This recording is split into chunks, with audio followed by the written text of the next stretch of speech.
내가 좀 늦게 나왔잖아요. 선생님이 맹금이 온 거예요.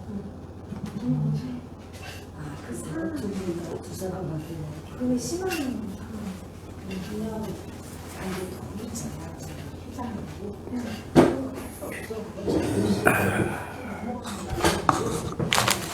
그치, 선생님도 너무 이게 직설적으로 말했고 그리고 화가 나거든. 그거 갔었어? 자기 노래에 대해 세수 안 했어. 아니요, 했던데? 자, 어서오세요.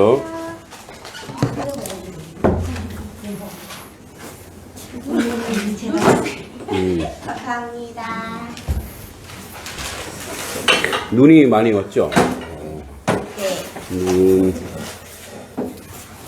저도 어제 양동에서 잤는데 새벽에 눈이 많이 와갖고 교회를 못 가고 온라인으로 예배드려요. 새벽에.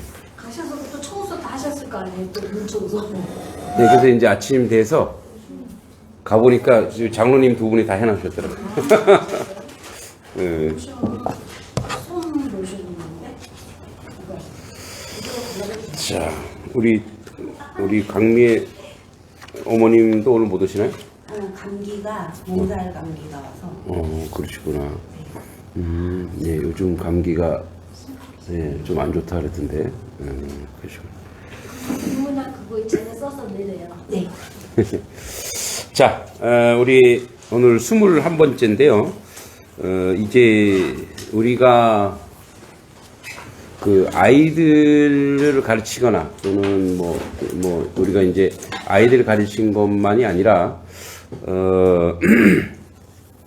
우리가 살면서 이제 그 여러 철학자들을 좀 보지만 특히 교육 철학에는 어떤 것들이 있지? 어떻게 아이들에게 접근하고 아이들을 가르칠까? 뭐 이런 그런 관점에서 한번 이렇게 한번 전체를 한번 훑어보는 게 좋겠다 이런 생각이 들어서 이제 교육 철학이 뭐 이 여러 가지 관점이 있어요. 실용주의, 그다음에 행동주의, 진보주의, 그다음에 인본주의, 비판 철학 이렇게 있는데, 근데 이제 우리가 그 아이들에게 교육하는 내용들은 사실 여기 다 들어있어요. 근데 이제 조금 우리가 전문적이라기보단 조금 더 좀 알면 좀 뭐랄까 공부하는데 또 아이들을 가르치고 또 내가 배우는데 좀 유익하지 않을까 그런 생각이 듭니다. 보니까 우리 저 목회자들 그 양동 지역 목회자들 단톡이 있는데 그 요번에 이제 입시를 본 목회자 자녀가 3명이 있더라고요. 3명. 3명. 근데 이제 다행히도 다 붙었어요. 자기들이 원하는데. 그래서 이제 그 개정교회 그 목사님 딸은 그 성악을 전공하는데 그 한국예술종합학교라 해서 그 서울대 수준이죠. 예. 하여튼 그 거기에 붙었다고 아주 그 엄마가 또 성악 전공이세요. 어머니가 성악 전공인데 되게 기뻐하시더라고요. 그러니까 진짜 성악의 최고봉이죠 우리나라에. 한예종이 그러니까 한예종은 음악 예술의 최고봉이라고 봐요. 근데 이제 서로 싸워요. 서울대는 우리가 최고야. 한예종은 웃기네. 우리가 최고야. 뭐 이런 식으로. 연예인들 많이 다. 한국예술종합학교라 그래서. 근데 한예종이라고 하니까 알아듣는 거야. 난 아까는 여기요. 연예인들이 한예종이라고 나왔다고 그렇게 말하는 거야. 네. 이제 연예인들은 뭐 특별 전형이 많고, 진짜 실력으로 가는 친구들이 이제 고등학교 때 공부해서 진짜 그거는 진짜 실력으로 뽑는 거예요. 실기가 강한 거죠. 감사하더라고요. 그래도 이제 그래서 그런 걸 보면서 우리나라는 교육에 목숨 걸죠. 좀 구체적으로 얘기하면 대학에 목숨 걸죠. 근데 사실은 그 이유가 더 중요하거든요. 이 대학은 4년이거나 또 뭐 대학원 뭐 7년, 8년 뭐 많아야 10년인데 목회자들도 한 10년 공부해요. 10년 공부해서 목사가 되는 건데, 그러니까 목사가 되면서부터 출발이거든요, 사실은. 그러니까 그 이유가 더 중요한 건데, 그래서 이제 그런 그 베이스가 되고 바탕이 되는 그런 이제 교육 철학. 근데 그 여러분들은 애들 내가 공부하면서 학교 다닐 때 공부하면서 공부의 그 옛날에 선생님들이 공부 방법들이 있었죠. 우리 제일 어르신이니까 어떤 공부 그러니까 어떤 공부 방법이었던 것 같아요. 주입식이죠. 주입식 이거 외우고 생각하는 거 무조건 말고 다 외워야 되는. 외우고 쓰고. 초등학교 때는요, 선생님 우리 네. 6학년 때 선생님은요, 응. 좀 노처 여성이시거든요. 네? 노처 여성이. 아 노처녀. 예. 그래가지고 막 그때 그랬어. 있잖아요. 사회는 이제 몇 페이지요 이래요. 응. 그러니까 사회 딱 써가지고 몇 페이지 이래요. 그 정도. 몇 페이지? 페이지로 외우고. 그래가지고 이제 막 외우고 막 같이 다 일어나서 외우잖아요. 그러면은 돌아다니면서 이제 이 막힌 애들만 탁 때렸어요. 그렇게 무섭게 공부를 시켰어요. 그래가지고 너무 무서워가지고 저기 화장실 가고 싶다고 말도 못해가지고 있잖아요. 얼마나 무서워요. 그쵸. 암기. 그러니까 암기를 해야 뭐 답을 쓰니까.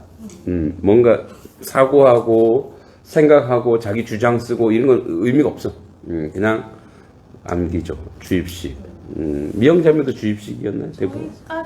저희도 주입식. 여기 잔재가 남아있어가지고 그대로 이어받아가지고 주입식. 맞았어요. 더군다나 이렇게 손바닥. 그죠. 폭력이 난무하는 그런 학교였죠. 학교가 재미가 없어서. 우리 어떠세요? 그래도 조금 수능 세대죠. 네. 그래도 좀 낫지 않나? 그 네.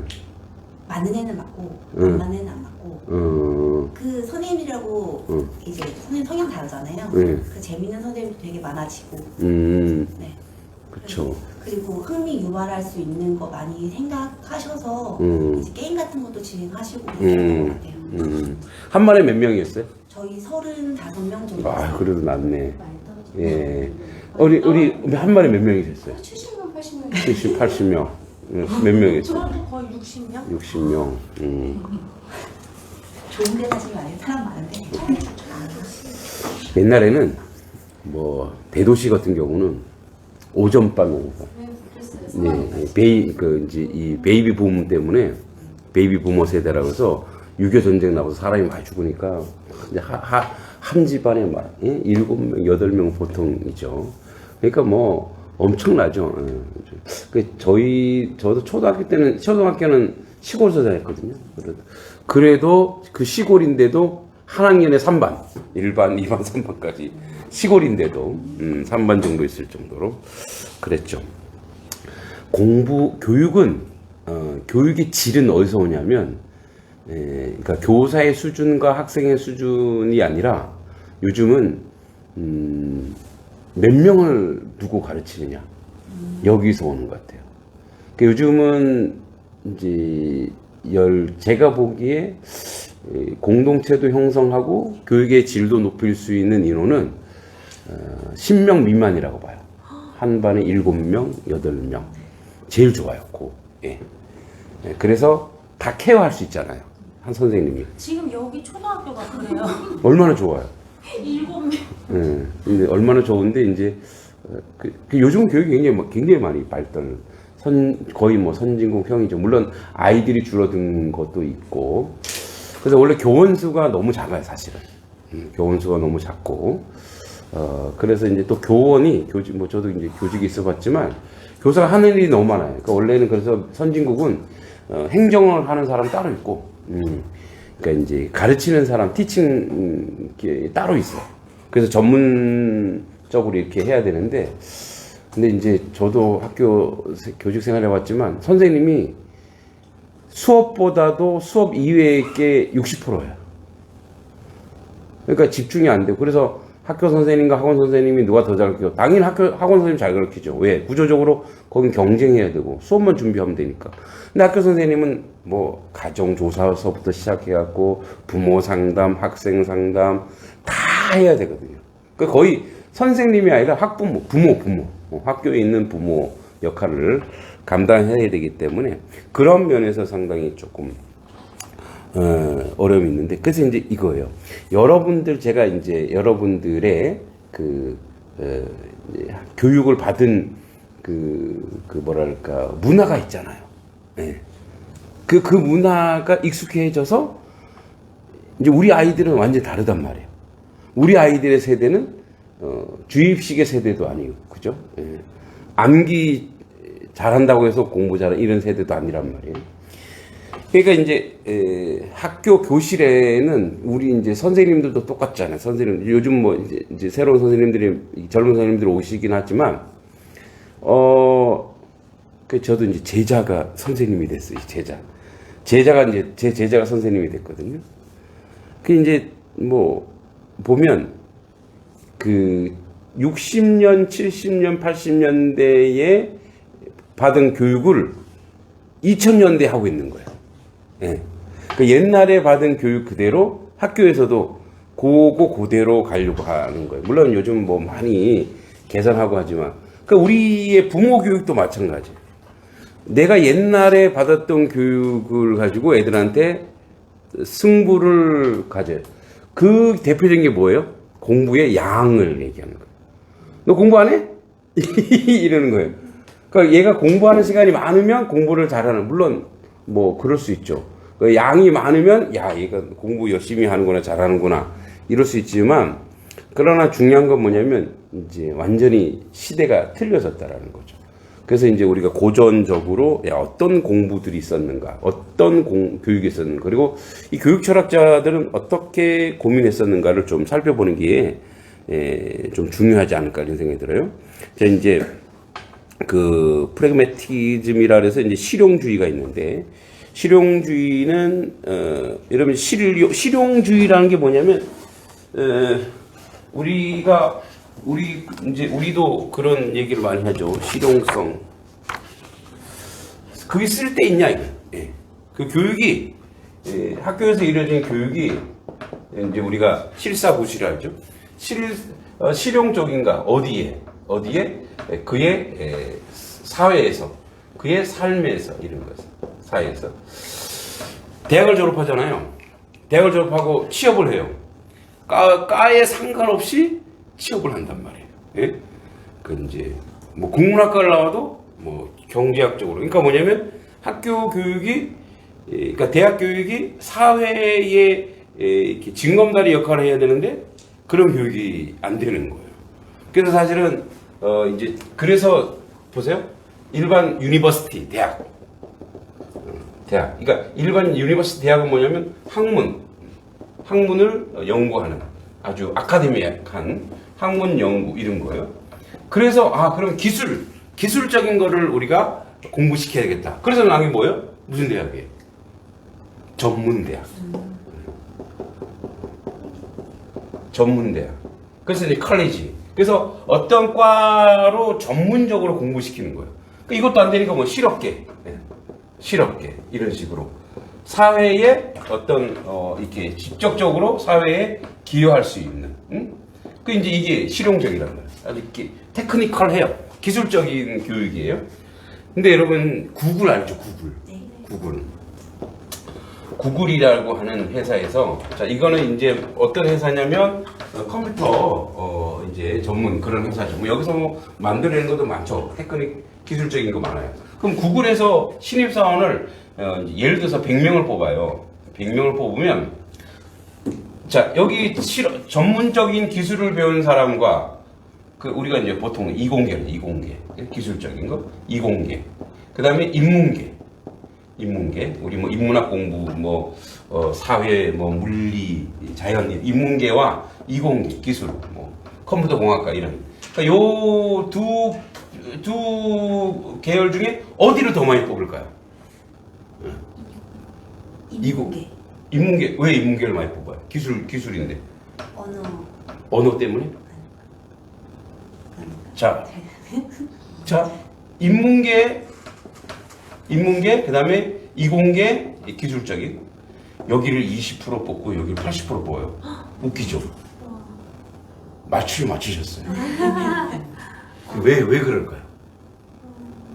생각 아이디어 맞추면 그거 비슷해요. 창의력. 창의력도 비슷해. 그럼 이공계는 창의력 없나? 있을 수 있죠. 근데 여기는 뭐냐면 기술만 배웠기 때문에 기능적인 것만 한다고요. 이런 거예요. 자, 이 전기불을 들어오게 해. 그러면 이공계는 뭐예요? 전기불을 들어오게 하면 되는 거야. 근데 인문계는 뭐예요? 아, 이 불은 여기는 어떤 불이 맞을까? 또는 뭐 여기는 이 건물이 이렇게 돼 있으니까 뭐 이제 사람들과 어떻게 어떤 사람들이 와서 갈까? 뭐 여기 학생들이 온다거나 아니면 뭐 그럼 여러 가지 다르겠죠. 이제 짧은 지식으로 저는 그렇게 생각하는데 인문계를 80%를 뽑는데요. 7, 80%를. 웃기죠. 네. 자, 왜 그러냐면 이 실용적이어도 실용이라고 하는 것은 기술과 기능만 있는 게 아니라는 거예요. 실용이라고 하는 게.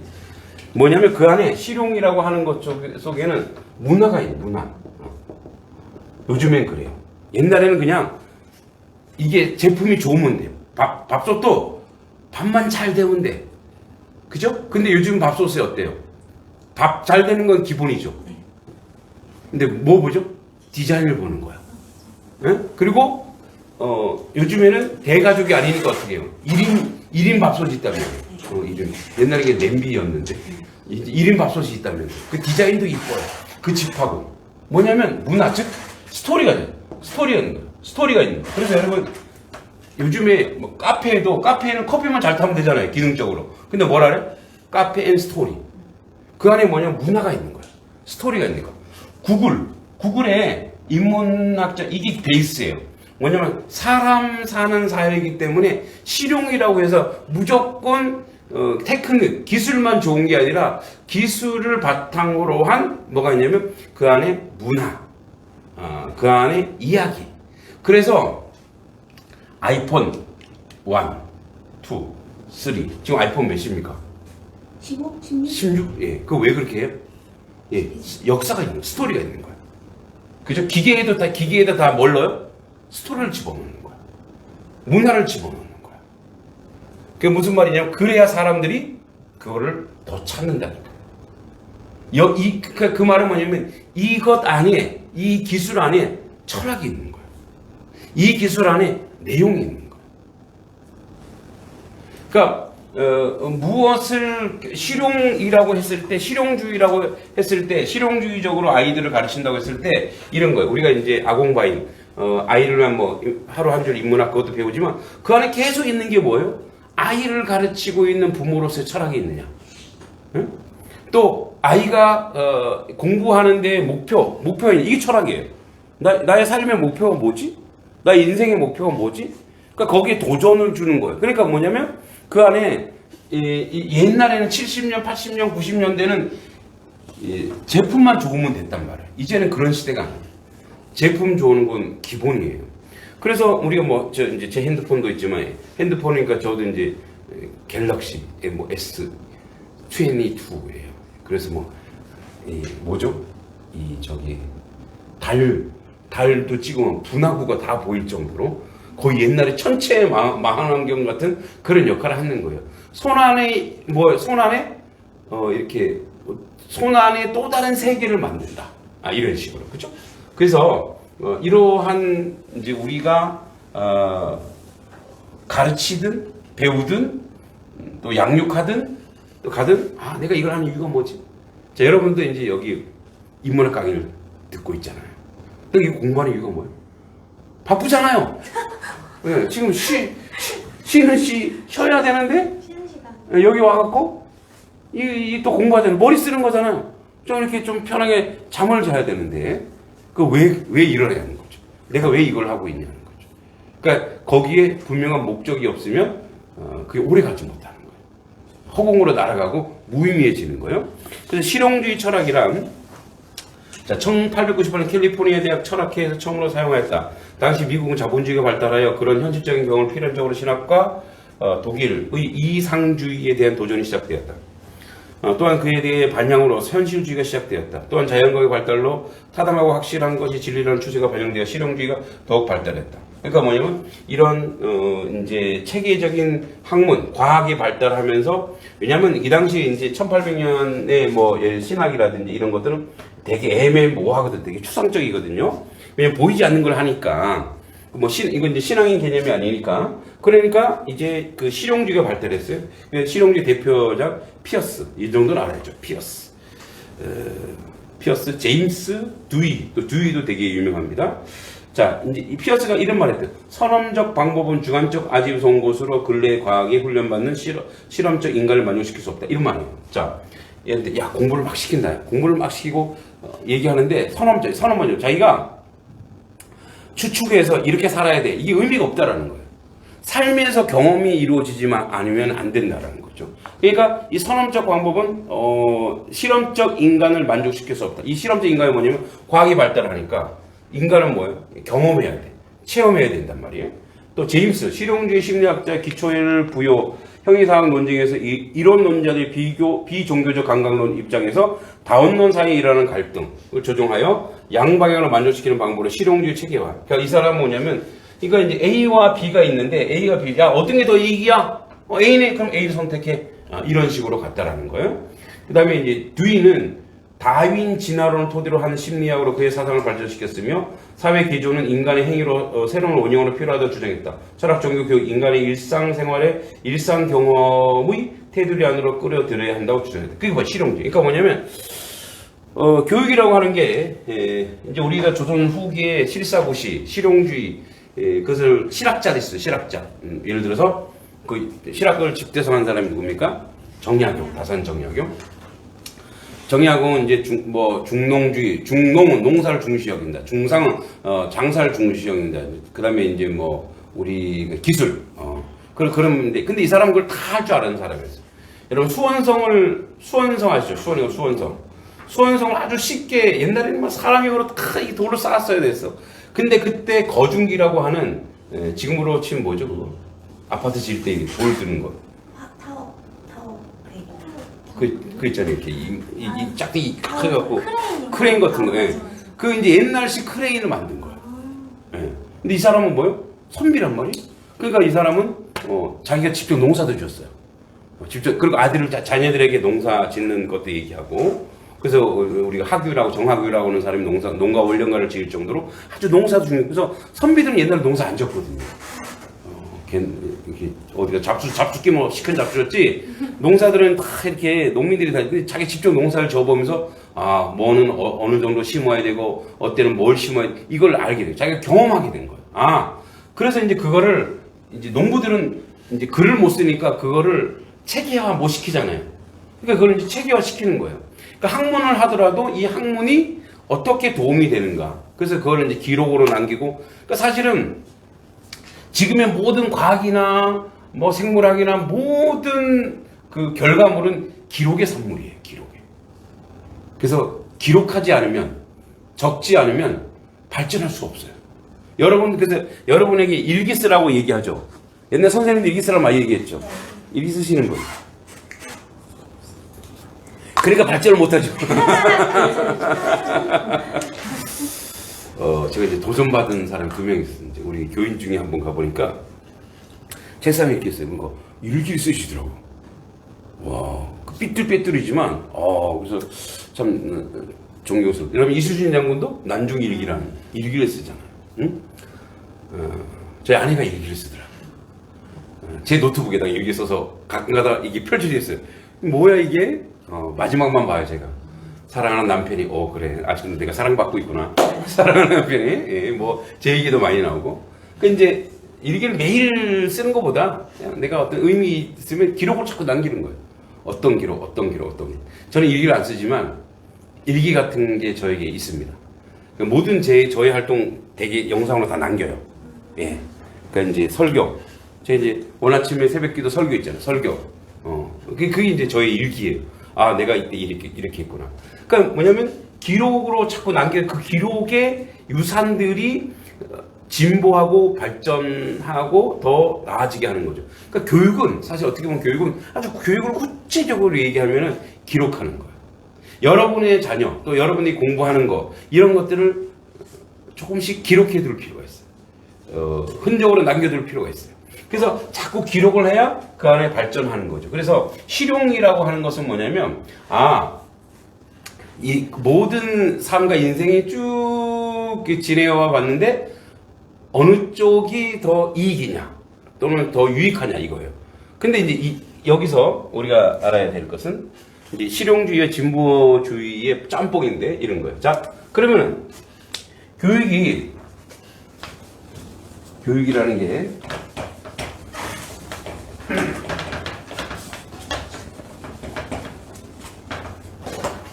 자, 교육이 이제 어떤 우리가 실용적이라고 했을 때 이 실용, 그러니까 이익이고 뭔가 발전시키고, 그죠?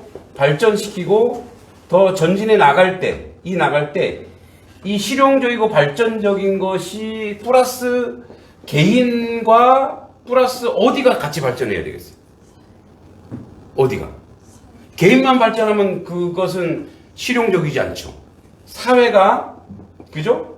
사회 또는 공동체가 같이 발전해야 되는 거예요. 그러니까 그 교육의 목적은 뭐냐면 어떤 한 사람이 성장하고 자라면서 그 사회에 유익을 끼치고 그 사회에 공헌하도록 하는, 공헌. 그죠? 사회에 공헌하도록 하는 게 교육의 목적인 거지. 그러니까 자기만 잘 먹고 잘 사는 게 교육이 아니죠.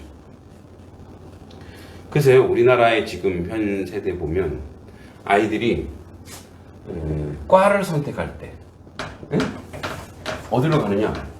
여기로 가요. 여기. 개인의 영달,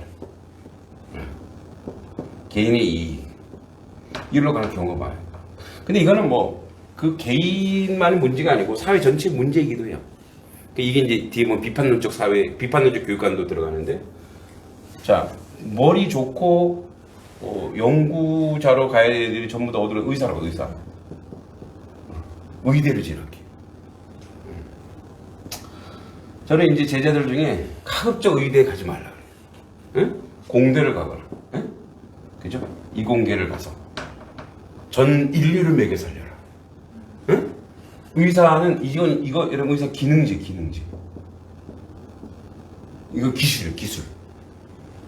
가서 여러분 한번 병원 잘 가보세요. 병원 가서 이제 맥박 찍고 하죠. 응? 그리고 나서 뭐 막 써. 우리가 알아보지도 못하는 거 막 써. 저기 스펠링이 맞는지 안 맞는지 몰라. 그래서 저는 잘난 척하네. 그냥 한글로 그냥 써주지. 그게 서비스예요. 그게 환자에게 서비스는 뭐냐? 자기들이 뭘 막 써갖고 이렇다고 이거 보여주면 뭔 소리였어 이게 뭔 말이에요 이게? 응? 그거는 그러니까 자기들끼리 이렇게 쓸 때 전문 용어 쓰면 돼. 자기들끼리. 응? 그게 합당하고 그게 맞다고 그렇게 쓰면 돼요. 저희 이제 친족 중에도 의사가 셋이나 있어요. 이제 하면 내가 이런 소리 하면은 이제 그게 시스템 몰라서 그러면 그래 잘한다. 당신들 환자들 아니면 못 먹고 살아. 환자들 때문에 먹고 사는 거 아니냐. 그럼 환자들에게 맞는 걸 해줘야지. 그래서 요즘 기술도 좋아요. 기기가 너무 좋아. 그죠? 진단을 싹 해. 그래서 뭐예요? 약도 그 약이 있어요. 약 제조도 약사들도 뭐예요? 무슨 짬뽕해서 그냥 섞어서 그냥 이거 하는 거잖아요. 옛날에는 그래도 뭐예요? 옛날에는 그래도 그런 게 있었단 말이에요. 또 친족 중에 약사들도 있어요. 그러니까 쓸데없는 짓 하지 말고 그 유익이 될 수 있는 그 환자 입장에서 해주라 이거. 환자 입장에서. 그죠? 정치가 얘기하고. 그러니까 이건 사실 어떻게 보면 기능직이에요. 그러니까 이제 좋은 머리를 썩히는 거야 그때부터. 왜냐면 좋다라고 하는 것은 뭐냐면 머리가 그 분야에 발달돼 있다는 얘기예요. 그러니까 좋다고 하는 것은 그냥 뭐 IQ 좋아 이게 아니고, 그러면 이제 이 연구를 해갖고 연구를 해서 정말 뭐 부추를 할 때 더 좋은 아주 건강한 그 재료들과 이런 것들로 연구하게 하고, 그 여러분 독일에는 독일만이 아니라 독일에는 농사 지으면서 제일 힘든 게 뭐예요? 농사 지으면서 제일 힘든 거 피곤한 거. 그 뭐 때문에 피곤하냐면 풀 제거하는 거. 잡초. 잡초 제거가 우리나라 농사는 잡초와의 싸움이에요. 그래서 논농사도 잡초 제거를 위해서 논농사를 해요. 원래 옛날에는 그 뭐죠? 쌀도 밭에다가 했다 그래요. 지금도 전라도 가면은 밭에다가 이 쌀을 하는 데가 있어요. 잡초 누구의 기준에서 잡초예요? 농부 사람, 그죠? 사람의 기준에 잡초예요. 근데 얘는 잡초로 태어난 게 아니잖아. 얘도 자기도 고귀한 풀이야. 그러니까 뭐 풀의 정체성을 따지면 뭐야? 나도 이 세상에서 살려고 태어났는데, 그리고 내 생리가 이렇게 다른 식물의 영양분을 빨아먹는데 나 그걸 어떻게 하라고? 그래서 독일이나 유럽에는요 잡초란 말을 안 써요. 네, 이름 모를 풀, 네, 그죠? 무초 이름 모를 풀이에요. 근데 이 풀들을 다 생약, 이 풀들의 속성을 연구하는 거예요. 네, 풀들. 그래서 속성을 다 연구해요. 그래서 연구해서 보니까 그렇더래요. 잡초가 우리 미안해 잡초. 이 풀이 생명력이 너무 좋더래요. 근데 왜 생명력이 좋나 봤더니 뿌리를 보통 우리 뭐 부추나 뭐 쌀이나 이런 것들은 뭐 이렇게 뿌리가 이렇게 내려가도 1m가 안 된대요. 3m. 근데 얘네들은 막 7m, 8m 내려간대요. 막 계속 내려간대요. 뽑아봤어요. 그죠? 진짜 길어요. 그죠? 뿌리가 엄청 길죠. 예. 그 풀도 응? 근데 놀라운 건 이 아래에 있는 지력, 영양분을 얘네들이 끌어갖고 올라온대요. 그래서 이 지면에 영양분을 얘네들이 준다라는 거예요. 우린 그걸 몰랐죠. 그래서 이렇게 하는 데가 있어요. 농사를 지을 때 풀을 뽑지 않고 풀을 그냥 제거만 해준대요. 그러니까 뿌리에서 이제 얘가 살려고 막 영양분을 가지고 오면 그거를 뭐예요? 그거를 알곡이 써먹는 거라는 거예요. 이런 식으로. 근데 손이 엄청 가죠. 이렇게 하면 손이 엄청 가요. 그러니까 이런 재배가 있어요. 이런 환경 재배, 농약 안 치고 이런 재배가 있다고 해요. 근데 아직은 이제 한계가 있으니까. 그러니까 보세요. 이런 걸 연구하는데 이제 독일에서 항암 치료제 중에 여러 나라의 풀들을 이제 쟀는데 한반도에 있는 그 뭐죠? 우리나라에 버드나무 그다음에 그 왜 그 물가에 보면 이렇게 뭐예요? 그 강아지 풀 같은 거. 예. 그게 항암 성분이 엄청 많이 들어있더래요. 그래서 그걸 가지고 가서 독일에다 심었어요. 연구하려고. 근데 그 약효가 떨어지는 거야. 여기에 있어야 돼. 왜? 왜 그럴까? 이 사람들이 이제 연구한 게 사계절이 분명하구나. 응? 사계절이 분명하고 뭐 하여튼 뭐 여러 가지 해놨어요. 막 그 네이처지인가 뭐 이런 데 막 발표했단 말이에요. 그러니까 다국적 회사들이 이걸 가지고 연구해갖고 뭐예요? 여러분 이제 헤드헌터라고 아세요? 헤드헌터? 그 두뇌 사냥꾼들이 요주의 대상이 누구냐? 유대인과 이제 우리나라 사람. 머리가 좋아서. 왜 우리가 머리 좋은지 아세요? 유전적으로? 살기가 척박해서. 그쵸, 맞아요. 생존해야 되기 때문에 머리를 쓰는 거예요. 사계절이 분명한. 우리 맨날 옷 갈아입어야 되잖아요. 쪼지 뭐 봄이면 또 벗어야 되잖아. 그럼 뭐 옷이 어디 있냐? 이 찾느라고, 그죠? 새 옷 찾아야지. 그리고 옷을 입고 나가려고 이런 얘기 하잖아요. 입을 옷이 없어. 옷 엄청 많아. 근데 입을 옷이 없어. 그건 뭐예요? 그 정도로 눈이 높아졌다는 거예요. 그 정도로 뭐 머리를 쓰고 있다는 거예요. 그러니까 사계절이 분명히 돼. 머리가 좋아진 거는 이거는 이제 삶이 어려우면 두뇌가 발달하게 돼 있어요. 그것도 사계절이야 이게. 그리고 뭐예요? 봄, 여름, 가을, 겨울 옷이 다 필요해. 옷만 해도 이제 우리 이제 이사 가야 되는데 아내가 지금 일주일치 옷을 정리하고 있어요. 어떤 옷을 버려야 되는지. 그래서 내가 나 이거 한 벌이면 돼. 양복 이거 한 벌이면 돼. 다 버려. 막 그래. 어떻게 다 버리냐고. 뭐 이거는 누가 선물 줘서 안 되고 이거 뭐 안 줘. 그게 뭐냐면 그래서 이 식물도 마찬가지라는 거예요. 그래서 신토불이 아시죠? 신. 우리의 몸은 땅과 분리될 수가 없다. 그래서 뭐예요? 가장 건강한 거는 그 지역에서 나오는 게 가장 건강한 거예요. 응? 여러분 이천 쌀밥 맛있죠? 이천 가서 먹으니까 맛있죠? 그거 가지고 여기 와서 먹으면 그 맛이 안 나잖아요. 왜 그래요? 공기, 환경, 물 다 틀리기 때문에. 그래서 그 자리에서 먹어야 맛있어요. 그 자리. 거기가 맛있는 거예요. 누가 그러더라고요. 남이 해주니까 맛있죠. 그 얘기예요. 그러니까 그 요런 보세요. 생략 요런 것도. 그래서 이 다국적 해사가 이런 걸 연구했단 말이에요. 이런 걸 연구하면 한 번 연구해서 결과가 나면 수천 조를 보는 건데. 예? 그러니까 이런 곳에 이게 아니고 의사는 한 중간쯤 공부해도 돼요. 근데 우리나라는 너무 의사를 놓고 지금 뭐 의대 정원 뭐 늘린다 뭐 좀. 근데 사실은 늘리긴 해야 돼요. 근데 너무 이제 무식하게 늘리면 안 되고, 왜냐면 한 번에 늘린다고 해서 그 학생들을 받을 의대는요, 한 사람이 들어오면 거기다 장비들이 갖춰져야 돼요.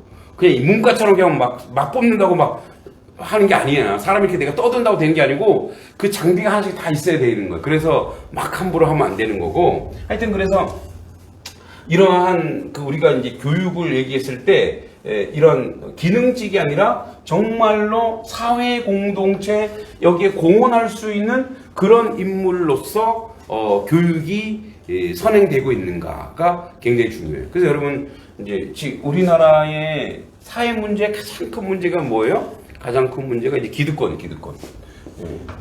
기득권이 자기 이걸 안 내놔. 그래서 뭐예요? 사자 들어간 사람, 사자 들어간 사람, 그죠?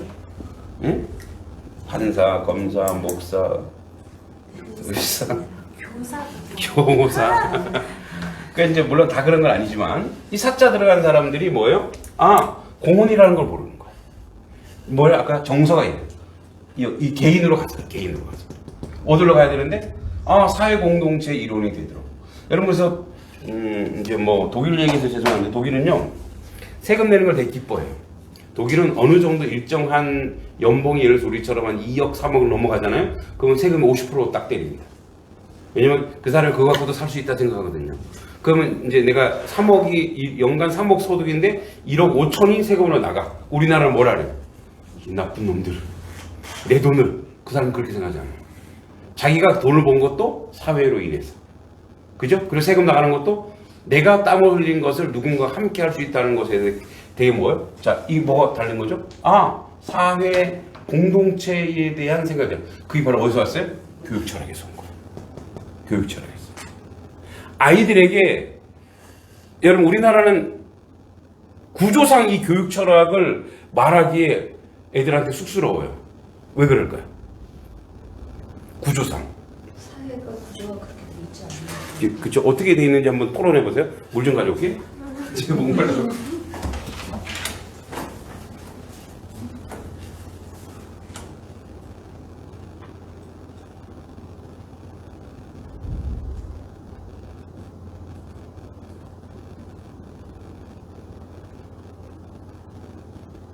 자기는 이제 거의 끝났잖아. 성인이 다 됐잖아. 애들이 거의 이제. 저요? 네. 아니 저기 막내가 이제 고등학교 2학년이니까 수능 봐야 돼. 내년 2학년에? 수능 봐야 되니까 아주 난리도 아니야. 짜증을 얼마나 내는지 스트레스 받아가지고. 고등학생들. 근데 공부를 하니 다행이야. 왜 그랬다고요? 잘 설명을 못 들었어. 결론이 뭐예요? 자, 우리나라 같은 경우는 왜 이쪽으로 못 가게, 이쪽으로 못 갈까요? 아이들이 뭘 선택할 때. 그리고 얘기하죠. 뭐 문과를 가고, 야, 너 뭐, 돈 너, 때문에 보는 예, 그쵸, 돈. 근데 돈은 이제 조금 세부적인 얘기고, 너 뭐 먹고 살려고 그래? 그런 얘기하죠. 예. 우리 딸이 이번에 신학과를 들어갔어요. 왜 그래, 너? 내가 신학을 했음에도, 너 왜 그러는 거야? 저는 이러지는 않았어요. 네 인생 네가 사는 건데 뭐. 저걸로 만화 그쪽으로 안 가고 신학과 갔어요? 네, 신학과. 이제 자기가 기본 그 이제 만화를 그림으로 이제 나름대로 신앙을 표현하고 싶어서 그 베이스가 되는 신학을 하겠다고 얘기하다. 근데 이제 이번에 그 서울시 대회에 나가서 입상을 했더라고요. 그래서 뭐 자기 인생 자기가 사는 거니까. 자, 제가 하던 가외 고등학교 구호 가외 하는 애들 5명을 제가 물려줬어요 이렇게. 요즘에 막 공부를 더 열심히 한대. 애들 가르치려고. 내가 그랬어. 선생님이 공부 제일 많이 한다. 그렇게 얘기했어요. 자, 왜 그러냐? 구조죠. 왜 애들이 이쪽으로 갈 수밖에 없냐? 그러니까 이거는 뭐냐면 사회의 시스템 문제, 이 사회 시스템. 우리가 아무리 좋은 얘기, 그래서 사실은 이 시스템이 되면 사회 전체가 더 행복한 사회가 될 수 있고, 더 유익한 사회가 될 수 있는데도, 뭐요? 자꾸만 욕심을 부리고 왜 이리로 가게 되느냐. 부모들도 이 생각, 이제 과거 역사적인 것도 있어요. 왜냐면 뭐, 우리가 임진왜란까지 너무 멀리 가고, 일제시대를 거쳤지, 6.25 전쟁을 거쳤지. 그러니까 이 생존의 그 불안이 있는 거예요. 그러다 보니까 어떻게 해요? 그러다 보니까 우리가 뭐 자원도 없지. 유일한 건 뭐예요? 공부밖에 없는 거예요. 근데 공부인데 뭐예요? 최고의 자리에 가야 돼. 그러니까 시스템이 뭐로 바뀌었어요? 경쟁으로 바뀌었단 말이에요. 이게 가장 학교 구조에서 미스테이크예요. 경쟁. 그래서 우리가 그렇게 묻잖아요. 몇 등 했어? 점수보다 먹으면 몇 등 했어? 왜? 등수가 그 친구의 어떤 기준을 말해주니까. 그러니까 구조적으로 사회 공동체로 갈 수가 없어요. 왜? 개인 위주로 가거든요. 몇 등 했는데, 경쟁률이 몇 대 몇인데. 그러니까 이런 식으로 가버리니까 뭐예요? 아이들이 친구들을 위하거나 이럴 수가 없어요. 왜? 가장 중요한 공부라는 거예요. 학생이 가장 중요한 게 뭐예요? 공부라는 구조 안에 어떻게 하고 있어요? 지금 공부라는 구조 속에서 이미 경쟁하고 있는데요. 이미 내가 쟤를 이겨내야 되는데요. 그리고 대학 가는 것도 경쟁이잖아요. 1등급, 2등급 무슨 돼지고기예요? 애들 1등급, 2등급, 3등급으로 이렇게 나눠놓죠. 그러니까 애들이 뭐예요? 그 학업 속에 추억이라는 게 없어요. 그죠? 우리 딸이 이런 말을 해서 되게 충격받았어요. 우리 딸이 자기 공부한다고 이제 자퇴를 하겠대. 그래서 고등학교 때 왜 했대? 학교에서 축제를 한대. 축제가 얼마나 좋은데 축제 시간에 공부도 안 하잖아. 축제 시간에 도서관 문 여냐고 막 물어봤더니 도서관 문 안 연다고 그랬더니 그걸 이런 학교 어딨냐? 왜 공부를 못하게 하냐고. 야 축제야! 축제 즐기라고 그랬더니 자기는 그럴 시간이 없대. 공부해야 되는데 공부를 잘하면 몰라 내가. 뭐냐면 환경이 구조가 뭐예요? 막 이렇게 안달복달을 하도록 경쟁하도록 돼 있다. 그러니까 뭐 남을 어떻게 해줄 수가 없어요. 그런 구조 속에서는 안 돼. 그래서 프랑스 같은 경우는 제가 예전에 한번 했죠. 프랑스의 서울대가 어디예요? 파리 대학교예요? 생각 안 나시죠? 물론 사립대가 있어요. 사립대, 그러니까 사립은 돈 많이 내면 공부와 상관없이 돈 많이 내면 들어가서 기부해갖고 2억 3억 내면 돼요. 기부해서 거기서 만들어주는 거예요. 그래서 뭐 이렇게 나중에 머리가 좋아지지 원래 경쟁이 아니고 돈 많으면 가는 거예요. 이거는 그냥 그 사립대 그냥 그 예전에 막 그 과거의 유럽의 그 학습 형태예요. 선생님이 직접 와서 개인 교사해 주는 거예요. 이제 그게 이제 사립 대학으로는 그건 어쩔 수 없어요. 그거는 걔네들의 리그이고. 파리 1대학 들어보셨죠? 파리 2대학 들어보셨죠? 예, 1대학, 2대학, 3대학으로 가는 거예요. 서울 1대학, 서울 2대학, 서울 3대학. 이게 무슨 게 등수가 아니에요, 이게. 그러니까 지역이 고지역이야. 자, 양동 1고등학교. 그럼 이제 양동 여기 쌍항리에 있는 애는 양동 1고등학교 가는 거예요. 단성리 양동 2고등학교. 단성리 애들 글로 가는 거예요. 그러니까 예를 들어서 수험생이 50만 명이야. 그럼 25만 등 안에만 들면 돼. 그럼 글로 그냥 가는 거예요. 그러니까 어떻게 해요? 애들이 자유롭게 경쟁에 쌓여있지 않고 학교에서 책 읽고 친구가 우연히 그럼 뭐가 만들어 그 학교에서 뭐가 살리는 거예요? 공동체가 살잖아요. 그래서 어떻게 해요? 이렇게 하는 거 이게 수치스럽고 부끄러운 거예요. 그래서 이제 가서 거기서 내가 전문 분야 나는 의대를 가겠다, 나는 변호사를 가겠다. 의대를 가고 와 이렇게 하지 않는다고요. 변호사 이렇게 하지 않는데요. 그러니까 그런 식으로 사회가 실용적이고 발전적이고 이 교육이 사회에 어떻게 공헌하느냐의 구조와 이런 것들이 실제되려면 이런 시스템이 바뀌어야 되고 이런 것들을 자꾸만 우리가 생각하고 만들어내야 되는 거예요. 근데 이제 어떻게 해요? 이제는 어쩔 수 없잖아. 이런 시스템과 구조 속에 살아가고 있잖아요. 그러니까 이런 우리 아이들을 그래도 그 베이스, 응? 그리고 그래도 그 인생에서 그 아이들이 그래도 내가 이 시스템이 이렇게 가더라도 내가 내 삶의 자리에서 이기적인 인간이 아니라 사회를 공헌할 수 있는 어떤 그런 베이스를 만들어내야지. 그리고 그런 사람이 사회에서도 인정받아요. 응? 그런 사람이 또 사회 구조 속에서도 이해가 되고, 그리고 그런 사람들이 이제는 더 잘 사는 사회가 될 거예요, 앞으로는. 그러니까 자기밖에 모르면 어떻게 해요? 외톨이가 되면 그건 뭐 아무것도 그 삶의 가치도 없는 거죠. 우울해지는 거죠, 삶이.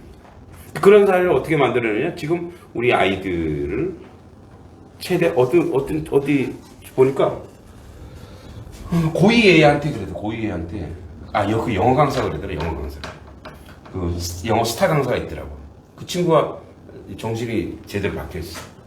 우리 그런 얘기 하더라고. 고2 애한테 독해를 못하니까 너 지금부터 책 읽어 이러더라고. 그러니까 부모가 예? 무슨 독서를 해요. 이거 독해 안 되는 게 어휘력이 없는데 어떻게 책을 읽어야죠. 고2라도 책 읽어야 된다고. 고3이라도 책 읽어야 된다고. 응? 그 이제 기본 베이스가 그거예요. 예, 그거예요. 저는 그래 독서 만능주의예요. 책은 그 사람의 성품, 인격 모든 걸 다 치료할 수 있어요. 모든 걸 다 바꿀 수 있어요. 책이. 왜냐하면 책은 가장 적극적인 공부이기 때문에 그래요. 책은. 그러니까 그 책을 자꾸만 독서를 하면서 애들이 그런 것에서 이렇게 전체 사회 공동체에 공헌할 수 있는 그런 자리로 가게 하는 거죠. 그래서 그런 얘기를 쭉 했고요. 진보주의도 마찬가지로 말은 어렵게 써 있지만 이제 뭐죠? 프로그레스, 발전적 사회로 만들어가는 데 있다. 자, 그 다음에 그래서 뭐냐면 이 페이지 보면 교육은 생활이다. 그죠? 교육이 생활과 연결되어 있어야죠. 교육은 성장이다. 그죠? 교육을 통해서 성장하는 거죠. 계몽이라는 게 뭐예요? 무지한 것을 알게 하여 이렇게 살아가는 이런 거 똑같은 거예요. 이기적으로 살면 결국은 나도 망하고 저기도 망한다. 그런 이타적으로 살면 뭐예요? 나도 살고 저기도 사는 거예요. 이게 교육에서 오는 거죠. 그죠? 그렇구나. 그래서 사람은 뭐예요? 이기적으로 살면 내가 그때 순간적으로 나한테 이익이라고 생각하지만 자꾸 일어서네. 다리가 아픈데 오늘은. 자, 이런 목초지의 비극이라고 해서 목초지의 비극 들어보셨어요? 목초지의 비극. 자, 이게 이제 그 논리인데 이게 또 다른 말로 이렇게 자 거기 한번 써놓으세요. 목초지의 비극 또는 공유지의 비극이에요. 목초지의 비극 또는 공유지의 비극이에요. 공유지. 이게 옛날에 서울대 연세대인가 논술 문제 나왔어요. 자, 여기 공유지예요. 공동. 그리고 여기 A집, B집, C집, D집, E집이 이렇게 있어요. 그리고 양을 여기 10마리씩 가지고 있어요. 10마리 가지고 있어. 그래서 A, C가 여기 이제 목초지인데, 목초. 풀을 뜯기는 시간이 2시간. 2시간. 하루에 2시간. 왜 이렇게 설정해놨냐? 풀이 자라는 시간하고, 뜯어먹는 시간하고, 계산해서 이렇게 해놨단 말이에요. 근데 이가 우리 소들이 좀 크길 바래서 밤에 몰래 3시간을 했어. 근데 보니까 이건 뭐야? 그럼 우리도 3시간. 우리도 3시간. 우리도 3시간. 우리도 3시간. 2시간씩 했을 때는 이 목초지가 자라는 시간과 풀 먹는 시간과 맞아서 어떻게 해요? 풀도 자라고 같이 자라는 거죠. 소도 자라고. 그래서 뭐야? 이들도 돈벌이도 되는 거였어. 근데 이걸 깨는 순간 어떻게 돼요? 여기가 목초가 황무지가 되는 거예요. 그럼 어떻게 해요? 여기가 죽으면 다 죽는 거예요. 이게 바로 목초지의 비극, 공유지의 비극이에요. 응? 깨진 유리창 이론 있어요. 깨진 유리창 이론. 이건 범죄 심리학에 나와요. 유리창 이론. 이거 들어보셨어요? 네. 예, 잘 아시죠?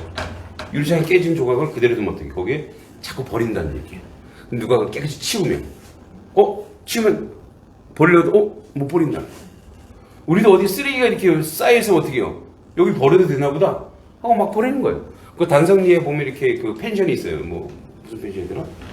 산천폐죠? 거기 있는 분들이 그 전봇대가 쓰레기 버리는 데가 아니거든요.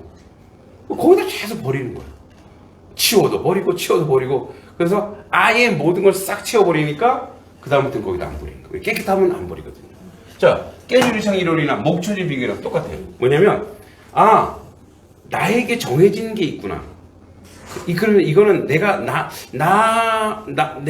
하나가 이렇게 하면 괜찮겠지. 뭐 나 하나 이게 다 깨진다는 거예요. 나 하나가. 그죠? 이게 바로 공유주의 비극인 거예요. 그러니까 우리에게도 최근에 이제 환경 문제 아시죠, 여러분? 환경 문제. 아유, 뭐 나 하나가 이렇게 뭐 아무리 깨끗하게 한다고 해서 그거 되겠어? 근데 환경 문제는요,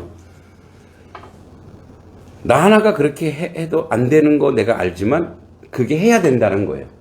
그렇게 해야 된다는 당위성. 그래서 왜냐하면 이 환경은 이 지구는 내게 아니고 우리 시대 우리 것만 아니고 우리 다음 세대들이 계속하는 이게 이제 성경에 그 얘기 나오죠. 그 기업이야. 기업이라고 하는 것은 나만이 아니라 내 자녀들, 손자, 손녀들, 그네들도 다 뭐예요? 그거를 사용해야 되는 거예요. 그러니까 어떻게? 그래서 내가 최선을 다해서 보존하고 분리수거하고 가급적이면 비누를 쓰더라도 뭐죠? 무슨 비누야? 하여튼 친환경 이거를 가급적 해야 된다는 거예요. 근데 여러분 아리백 들어보셨죠? 아리백? 아리백 들어보셨어요? 대통령도 이거 몰라갖고 창피하네요. 아리백 이게 뭔지 아세요? 리폼, 그러니까 다시 100% 재활용할 수 있는, 응? 그러니까 모든 거를 100%로 다 재활용할 수 있는 제품을 만드는 거야. 이게 쓰레기가 되지 않고 이걸 또 다시 재활용할 수 있게끔 만드는 거야. 이게 아리백이에요. 근데 지금 전 세계의 비즈니스의 기초가 아리백이에요. 그래서 예를 들어서 친환경적이지 않으면 그 회사 거 안 쓴다 이거예요. 그 회사 거 안 써요. 여러분 우리나라가 안타깝게도 환경 깡패예요. 환경에서 우리나라가 완전 깡패예요. 그러니까 녹색 성장과 그러니까 우리나라 선진국임에도 불구하고 선진국 수준에 맞는 그러한 그 환경 이거를 안 하고 있는 거예요. 응? 사람들은 선진 그 수준이 아니죠. 그쵸. 그러니까 먹고 사는 거는 됐는데, 근데 이제 이거를 이제 정신적으로, 정서적으로, 환경적으로, 지식적으로 그게 돼야지. 그러니까 이런 거예요. 옛날에는 왜 술 먹으면 막 고성방가하고 막 민폐 끼치자. 요즘 그런 사람 있어요? 없죠.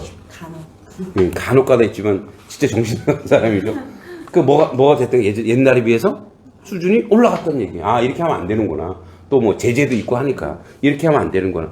그러니까 뭐냐면 이런 식으로 어떤 장애에 대해서 또는 환경에 대해서 이렇게 돼야 된다는 거예요. 그러니까 누구도 내가 그렇게 하면 우리 아이들이, 응? 우리의 자녀들이 그렇게 한다는 거예요. 그러니까 그래서 이제 뭐를 사용할 때 조금 비싸더라도 이걸 쓰는 이유, 애들한테 설명하는 거. 이거 왜 쓰느냐면 이 지구를 살리기 위해서. 이 지구가 너무 아프지 않니? 그러니까 이 이제 아리백이라고 하는 것은 이제 그래서 요즘 삼성이나 이런 거 다 수출하잖아요. 수출하는 게 만약에 그 회사에서 자원이나 전략이나 이 아리백으로 가지 않으면은 수입을 안 해요. 그러니까 지금은 이제 환경이 뭐냐? 지금 환경이 돈벌이인 거예요.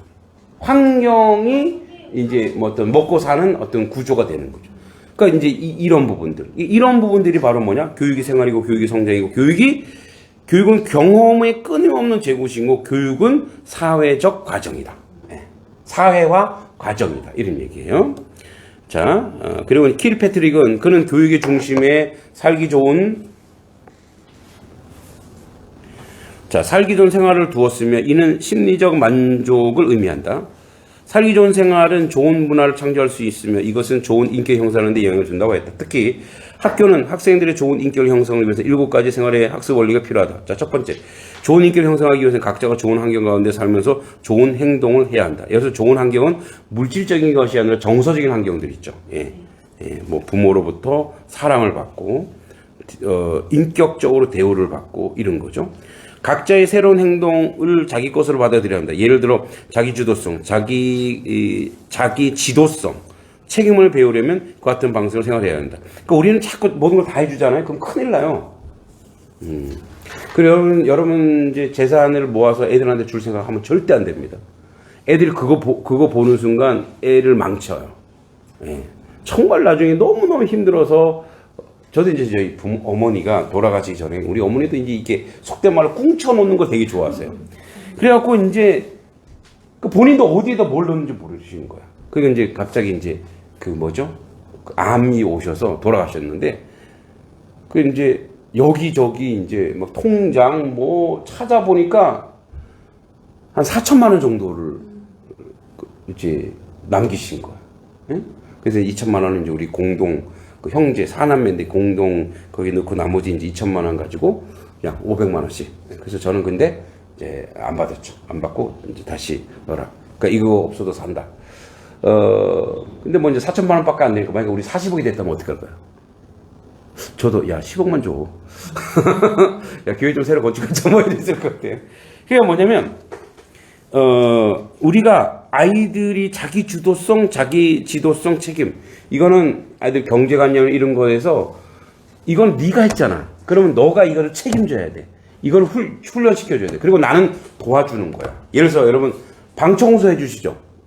깝깝하시 하니까.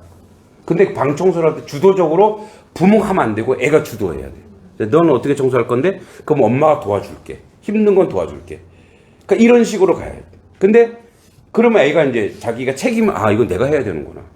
자기 주도성을 느끼는 거예요. 그러니까 이제 저희도 이제 3남매 있잖아요. 근데 이제 자기 주도성이 제일 약한 게 딸이에요. 이제 큰 놈과 막내는 이 주도성이 있어요. 자기가 하여튼. 근데 이제 이 딸이 이 영상 보면 좀 난리치겠는데 안 볼 거니까. 딸은 안 해. 그래갖고 한마디를 해야지 겨우 자기가 뭐 바쁘고 어쩌고 저쩌고 이쪽 변명 막 하면서 해요. 그 제가 그걸 많이 해준 것도 아닌데 그렇게 되는 거예요. 근데 저희 이제 사남매인데 저희 형제는 우리 막내 여동생이 초등학교 5학년 때 우리가 이제 아버지가 사업을 하시니까 엄마도 되게 바쁘잖아요. 초등학교 5학년짜리가 아침에 일어나서 밥을 했어요. 우리가 뭐 소년소녀 가장 같잖아요. 언니도 있어. 언니도 있고 다 한데도 자기 할 일을 하는 거. 왜? 그때는 그게 교육적으로 앞서서 한 게 아니라 엄마 바쁘니까. 엄마 분주하니까. 그리고 언니도 뭔가 있으니까. 그러니까 자기가 이제 막 주도적으로 하는 거예요. 그러니까 이제 그게 뭐예요? 그게 꾼이 되죠. 살림 꾼이 됐고, 이제 커서는 다들 이렇게 자기 생활을 완벽하게 해내는 그런 친구들로 된 거죠. 그러니까 뭐냐면, 이게 자기 주도성. 그러니까 주도에는 뭐냐면, 자기가 주도하려면 자기가 책임져야 돼요. 특히 자기 공간, 자기 숙제, 이런 것들이죠. 자, 인격 형성의 내적 요소를 배양하는 것이 교사와 부모가 이 아동의 태도에 대한 및 감정에 대해서 세심히 유의해야 한다. 또 개체가 성장해가면서 교사나 부모는 또 그가 하는 일에 대하여 왜 그렇게 하는 것인가 생각하도록 해줘야 돼. 그렇죠? 생각해야 돼요. 지적 자기 지향성. 인격의 강인성은 어느 정도 행동된 결정의 명석함과 결정을 내리게 하는 이죠. 지능이 아니라 내적으로 지탱하는 노력을 힘에 의한다. 새로운 행동을 자신에게 중요한 것이라 생각하면 할수록 더욱 앞의 원리가 분명하게 작용될 것이다. 자, 시인해야 할 새로운 기준에 대해서 어떤 곤란함을 느끼는 사례에 대해서 특히 유념해야 한다. 이런 거 있어요. 이런 거. 우리 오늘 이제 그 다음 시간에 행동주의하고 다음 시간, 이거 다음 주까지 또 하나 더 하겠습니다. 카운트만 하고 마칠게요. 자, 진화론과 실험적 태도, 탐구와 태도의 방법, 그리고 민주주의 가치 조화를 철학적인 방법을 지키려면 노력, 교육의 기본 목적은 아동의 성장이라는 신조에 따라 학습자의 흥미를 존중한 것이라 봄. 일정한 목적을 지닌 활동을 통한 학습의 원리를 환경으로부터 수동적으로 흡수 과정이 아니라 아동의 적극적 반응을 통해서 발전이 있다고 봄. 자, 이런 거예요. 이제 마지막으로 이런 거예요. 자, 보세요. 우리의 자녀, 또 우리도 마찬가지지만 우리의 자녀, 공부라고 하는 하나의 어떤 그 기능적인 내용에 있어서 이런 거 있어요. 공부의 사회화.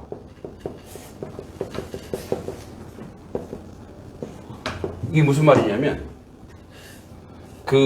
우리가 이제 공부를 잘하고 공부를 많이 하는 거에 집중하잖아요. 근데 어떤 한 아이가 사회화가 되지 않으면 이거는 계속 수동적으로 끌려고 합니다. 수동화가 돼요. 수동. 내가 사회화가 되면 이거는 자기가 해야 되기 때문에 이 공부가 뭐예요? 능동적이 돼요. 그러니까 이게 뭔 말이냐면 이런 얘기예요. 가정생활이나 그 다음에 자기가 친구나 관계나 사회생활에서 자기가 책임 못 지면 공부도 마찬가지예요. 자기 책임질 수가 없어요. 그러니까 공부를 그러니까 기능적으로 공부를 잘한다 이런 게 아니라 이 사회화가 된다라고 하는 것은 이 사회화가 사회생활만 아니에요. 직장생활을 얘기하는 게 아니고 가정에서 사회화. 그러니까 자기 역할이 있고 자기 책임이 있고 자기 주도권이 있는 거예요. 주도권. 그러니까 이런 역할, 책임, 주도권을 계속 훈련시켜야 얘가 사회화가 되고 이 사회가 되면 지금 당장 공부가 조금 부족해도 나중에 자기가 공부하는 역할에 대해서 자기 책임을 지게 돼 있어요. 자기 역할을 하게 돼 있고 자기가 주도적이게 되는 거예요. 내가 뭐가 필요하구나. 자, 이거예요. 예를 들어서 제가 우리 딸이 공부만 할 때는 사회화가 아직 덜 된 거예요. 공부만 할 때. 그래서 부모가 다 해주는 거야. 학원비도 내주고 학교도 데려다 주고 했는데 지금 가외를 하라 그랬어요. 그러니까 지가 가르쳐야 되잖아요. 엄청 공부 열심히 해요. 왜? 애들한테 가르쳐야지. 물론 자기가 아는 내용이지만 더 애들한테 잘 가르치려고 뭐가 된 거죠? 사회화가 되니까 자기 역할이고 책임을 지니까 뭐예요? 공부가 굉장히 주도적이 돼버렸어요. 어제도 그래요. 어제도 수업 전에 수업하기 싫어. 근데 내가 선생님이네. 학생일 때가 너무 좋았어. 이렇게 되는 거야. 그죠? 이게 뭔 말인지 알죠? 그러니까 뭐냐면 우리가 가정에서 우리 아이들을 마냥 어린아이고 아이고로만 하면 이건 내가 도와줘야지, 이건 내가 해줘야지 하는 순간 그 아이의 공부도 포기시키는 것과 똑같아요.